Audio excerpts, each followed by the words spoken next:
কিছু খেতে ইচ্ছে করলো, তাই কি করবো ভেবে না পেয়ে চলে গেলাম রান্নাঘরে। আর রান্নাঘরে যেয়ে দেখি কোনো খাবার নেই। চলে গেলাম ফ্রিজে, ফ্রিজে যেয়ে দেখি কোনো খাবার নেই।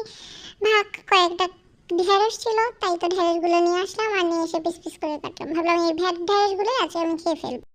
এই ঢেঁড়স দিয়ে একটি স্বাস্থ্যকরী নাস্তা তৈরি করে ফেলবো, যেটা একদম মুখে লেগে থাকবে।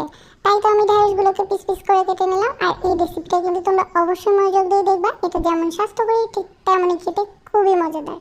এখানে আমি চাউলের গুঁড়া দিলাম, হলুদের গুঁড়া, মরিচের গুঁড়া আর কিছু পরিমাণ লবণ দিয়ে এটাকে বেশ মাখিয়ে নিলাম। কিন্তু এখানে আমার আরেকটা দুইটা জিনিস দেওয়া উচিত ছিল, সেটা হচ্ছে বেসন আর ডিম। এই দুইটা আমার হাতে নাগালে ছিল না, তাই আমি এই দুইটা দিই নাই। তোমরা পারলে ওই দুইটা অ্যাড করবা। তারপরে তেলে মিডিয়াম আছে এটাকে ভাজতে থাকবা। আর ভাজার পরে ওয়াও, অসাধারণ একটা চিপস তৈরি হয়ে যাবে। আমার বেসন না থাকার কারণে চিপসটা শুধু মর্মাহত হয়েছে, কিন্তু তোমরা বেসন দিয়ে ভাজবা, একদম খেতে দুর্দান্ত।